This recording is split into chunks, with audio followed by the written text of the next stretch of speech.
Beep! Guess what I've bought? Don't be silly, I've bought a time machine.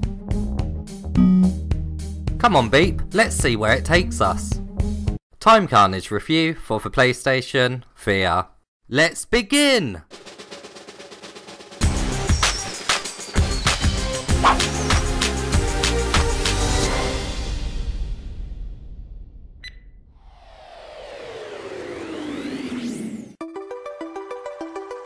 First up, let's take a look at the gameplay.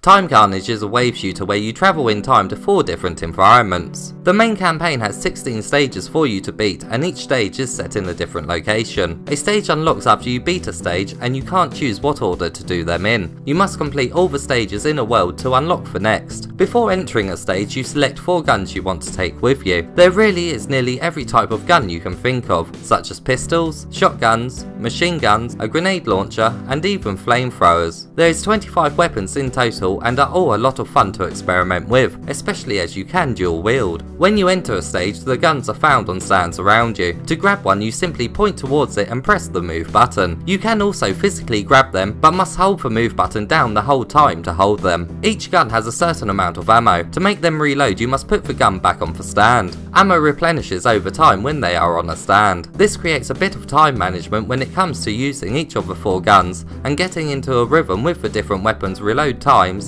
does feel great. There is quite a few different enemy types ranging from dinosaurs, robots, monsters and zombies. There is a lot of different types of these enemies, but the movement patterns are incredibly simple, which makes them a bit bland. Most of the time, they literally just walk towards you, which makes the game quite repetitive. Some enemies do fire projectiles at you, which does change up the gameplay a bit, but for the walking enemies, it would have been nice to see them dodge out of the way occasionally. Your life is displayed just below you as well as your shield. Both get refilled after you have not taken any damage for a period of time. Enemies can hit your shield from quite far away. It doesn't look like they're actually touching it, resulting in you thinking you have slightly more time before you will start taking damage. It does come across a bit unfair. Shooting orbs gives you a slow motion power up for a short period of time. You must use these in the wave that they appear in, as they will disappear when you go into the next wave. Finding a good time to use them in that wave is crucial in some of the stages, as many enemies come at you at once. Each stage consists of 10 waves, and it does become a bit of a grind due to the enemy's simple movement patterns.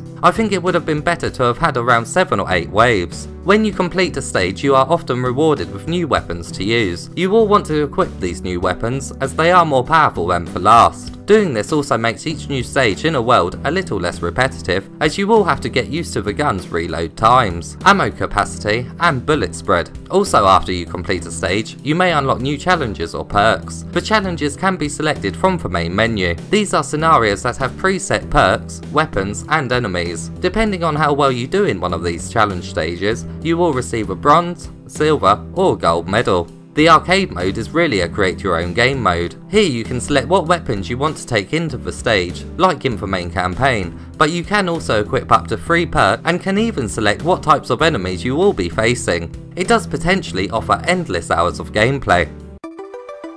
Now let's take a look at how immersive this wave shooter is.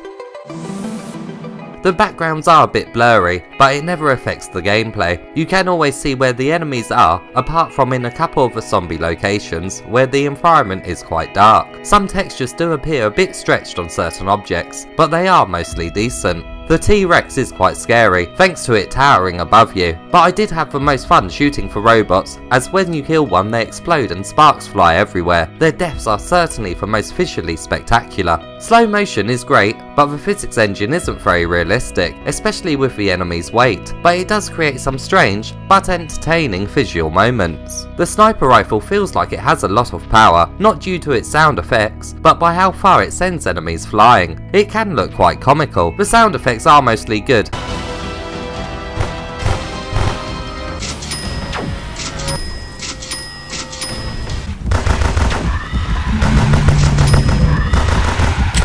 But when dinosaurs stomp towards you, it does sound quite bad. It almost sounds like someone is banging on the side of a cupboard.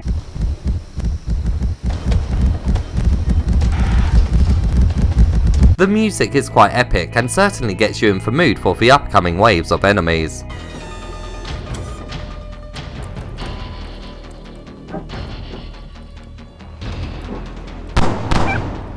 Shields full.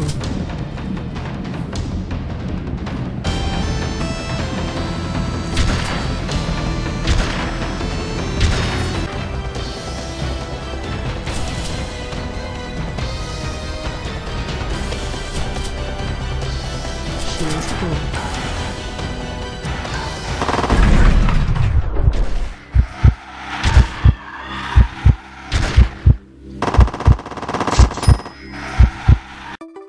Now let's take a look at the setup and what controllers the game supports.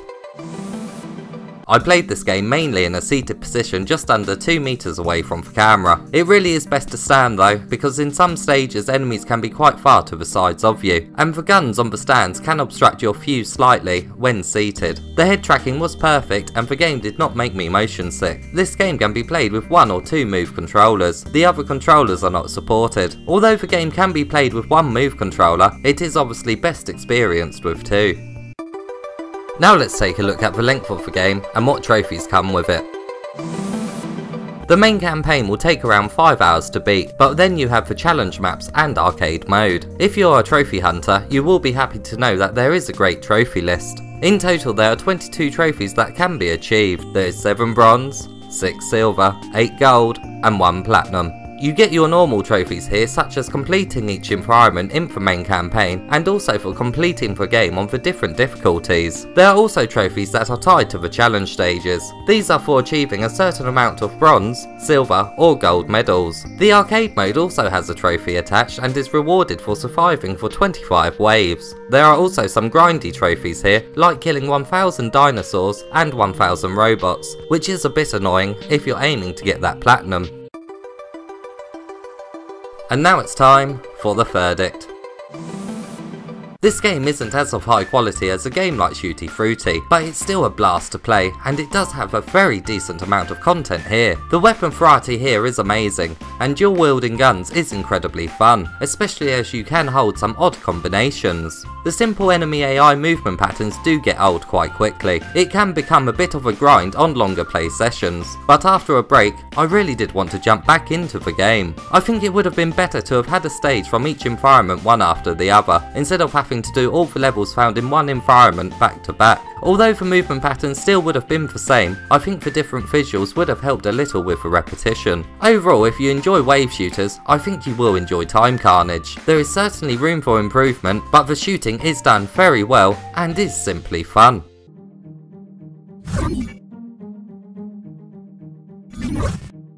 Oh no, we're at the first ever news video we presented. That's it for the news this week. I will be back with more news next week. Thanks for watching.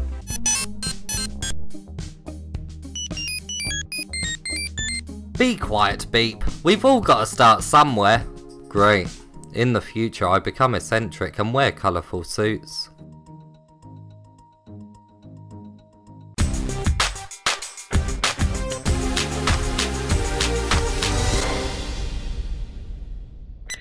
If you want to check out some gameplay and my first impressions of the game, there is a video on screen right now. As always, if you enjoyed this review, please give it a thumbs up and subscribe for more PlayStation VR content.